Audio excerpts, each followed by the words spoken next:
Alien Romulus just released in cinemas, and as well as being one of the best films to come out so far this year, it is also a refreshing and exciting new chapter in a franchise that's seen its fair share of highs and lows. If you're still hesitant and debating whether or not this film is for you, I'll be going over my spoiler-free thoughts on the film in this chunk of the video. If you've already seen the movie and want your opinions validated or opposed, feel free to skip to the timestamp as shown on screen to watch the spoiler section of the review. And before we start, just remember that this is all my personal takeaway from the film.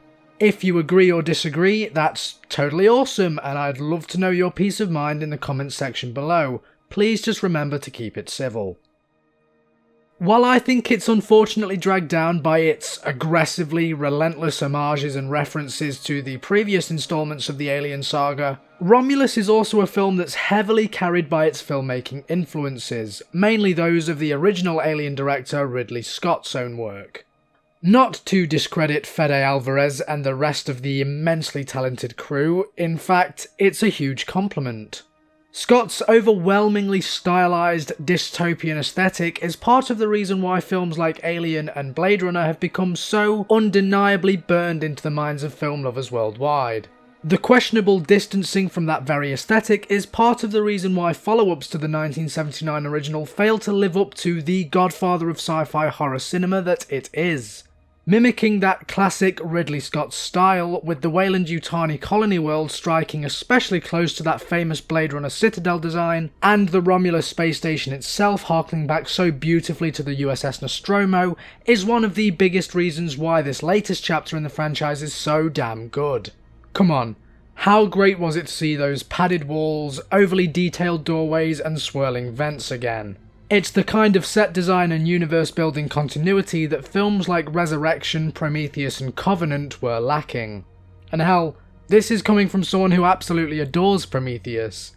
Romulus is also a film that services the iconic creatures of the series so well. The creepy crawly facehuggers are back with more horror than they've perhaps ever given audiences, adding to their lore in interesting and sensical ways while still keeping their spine-tingling mechanics as prominent as ever. And the Xenos themselves are handled with not as much horror as they were injected with in Alien, but with as much hostile presence as they were given in Aliens. Which one can't really complain about, since that automatically became the norm once the fear of the unknown had worn off. And while I don't think the costumes look as grimy and disgusting as their 20th century counterparts do, it was massively refreshing to see physical suits and animatronics there opposite the stars, as opposed to the computer-generated alien imitations that were simulated into the final acts of both Prometheus and Covenant. Speaking of the cast, the characters are also delivered wonderfully to the audience. Some are more shallow than others, but all of them are placed into situations that won't fail to have your nails gripping your seat rests. And one of them is easily the best handling of a synthetic that the mainline series has had to date. Of course, it's nigh impossible to beat the calculated and sinister David, but being unable to match practical perfection is not a criticism from me. The diversity of the characters in their appearances, desires, motivations and survival instincts was also fantastic. It struck the exact balance that early films in the franchise so brilliantly executed, and Alvarez really knew how to utilise each and every cast member to create compelling situations and even some rather thrilling personal drama. It should also go without saying that the performances are absolutely ace, with leading duo Kaylee Spaney and David Johnson absolutely knocking it out of the park. I won't be surprised if Johnson gets the most recognition from audiences, but I think their double act is easily one of the film's strongest elements. But if there's one thing that this film unarguably does that surpasses all of its predecessors, it's the fucking incredible sound design.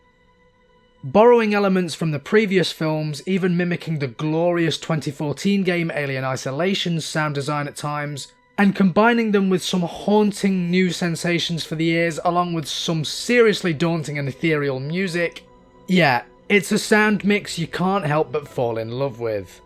Contrasting the chaos within the ship and the petrifying silence of space was just the icing on the cake. It's a film where tension is absolutely paramount. After a really strong but slow first act that meticulously introduces the all-new space truckers and magnificently builds on the until now unseen home life of the Weyland-Yutani workforce, Alien Romulus really kicks into high gear and doesn't let up until the credits start rolling, using all of the aforementioned elements to boost its incredibly claustrophobic and absolutely unrelenting horror.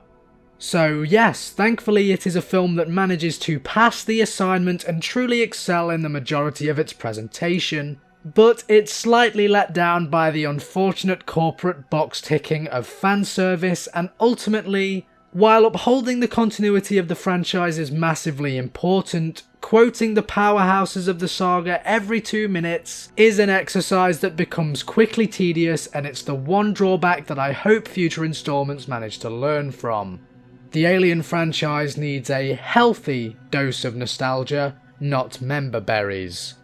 Either way, Alvarez & Co managed to deliver an absolute banger that's breathed some much needed life into this rather inconsistent sci-fi juggernaut. Now, if you want to continue into the spoiler discussion, here is your entry point. If not, you can skip to my conclusion using this timestamp on screen, and if not, thank you very much for watching, and I hope you enjoyed the movie if or when you go to see it.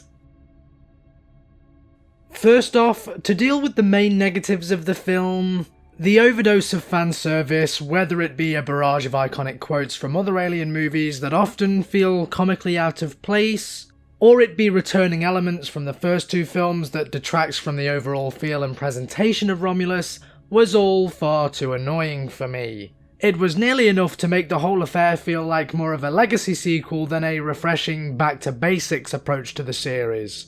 I'm referring mainly to the far too prominent return of the Ash model synthetic in the form of Rook, which would have been a wonderful MacGuffin-type Easter egg serving to transform Andy into the heartless, xenomorph-loving android we've all come to know from the franchise, but instead was demoted into a constant exposition-dumping shoulder nudge to those who have seen the first film, even going so far as to recite the iconic line, "I can't lie to you about your chances, but you have my sympathies," which stands as one of the most eye-rolling moments in the whole film. Second, of course, to Andy's soon-to-be infamous callback to Sigourney Weaver's absolutely badass "Get away from her, you bitch!" an event that hasn't even happened yet in the timeline chronology of the franchise. The inclusion of pulse rifles, while providing the opportunity for some awesome action towards the end, also detracted from the fear factor somewhat, and turned the eerie iconography of a rundown scientific facility that's proved effective time and time again in horror cinema into the grounds for an acidic bloodbath. And while the action itself isn't inherently a negative, it's a certified fact that the xenomorphs are at their best when they're practically unkillable. It just feels like a misstep to present the legendary creatures as so ridiculously overpowered that the big chap, literally shot into space at the end of the first film, ends up being the catalyst for a whole space station's destruction, only to then, later on, dispose of a whole swarm without even giving them more than one on-screen kill. That being said, the fates of our lovable band of rogues were definitely inventive and fun to watch unfold. A brutally elongated exposure to sizzling alien blood was exactly the kind of gnarly death that this franchise needed, after so often teasing us with floor after floor of metal infrastructure being melted down so easily. And the chest-bursting xenomorph birthing was also handled with excellent taste by Fede Alvarez, choosing correctly to dial back the panic of such a horrific fate now that audiences know what to expect, and instead deliver a much slower, torturous variation of such an event. The baby alien's slow unveiling of itself, like watching a sapling emerge from the soil, was such a pervertedly brilliant bit of suspense horror. And though the adult monsters didn't get so much gory action aside from dragging away Kay and plastering her to a wall, it was nice to see the scorpion-like tail get some usage.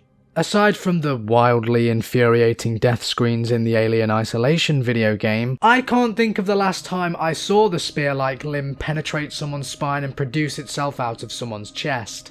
It's an inbuilt weapon of the creatures that is so rarely exploited by these movies, so it was a great surprise to see it here.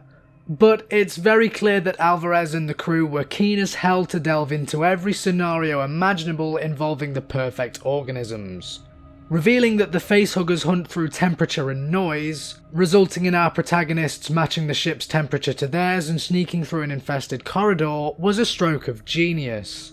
Even down to the missable detail of Tyler lobbing a lit flare behind him to attract the spider-like menaces.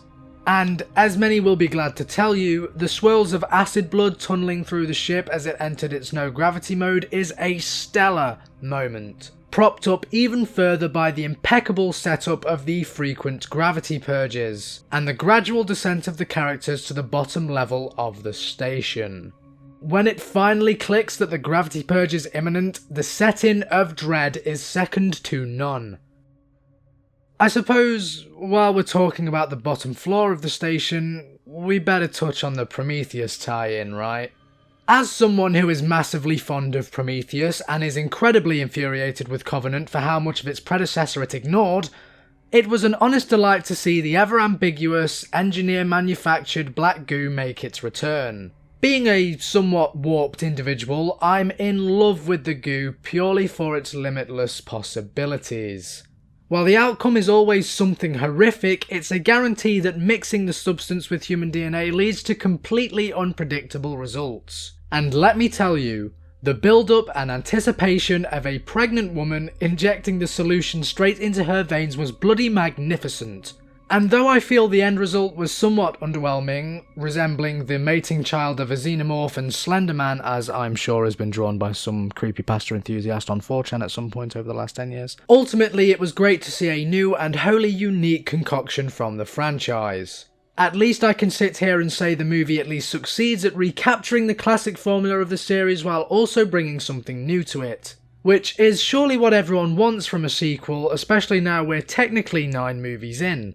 I personally think it was a missed opportunity to blend both mother and child together, in a sort of depraved symbiotic monstrosity that furthers and pushes the themes of abhorrent motherhood established by the first movie. But then again, I'm a completely warped motherfucker when it comes to horror films, and I'm not sure most audiences would have wanted to see the nightmare fuel my brain is currently cooking up. But still, the hybrid creature felt like a nice callback to Alien Resurrection, and I'm sure has bode well for fans of its experimental third act monster. And I definitely appreciated its mild resemblance to the engineers from Ridley Scott's prequel movies, with its pale skin, defined facial features and midnight black eyes. And while I would have preferred it kept itself shrouded in darkness, as its silhouette was far more unsettling than its revealed form for me, I'm sure this exercise was an absolute triumph in the eyes of those who adore the uncanny valley. So ultimately, while Alien Romulus is often wrestling with its identity, and whether or not it wants to be a bold reinvention of the franchise's classic formula or succumb to Hollywood's overbearing nostalgia obsession, it's undeniably a strong addition to the franchise that'll do everything in its power to please both returning and new audiences, even if it can be a little too keen at times. Needless to say, I am very pleased with the final product and give it a slightly generous 8 out of 10. Thank you all for watching the review, I hope you enjoyed. As said previously, let me know your thoughts on the movie in the comments below, and as always, I have been your host Mr. Greaves. Take care of yourselves everyone, goodbye for now.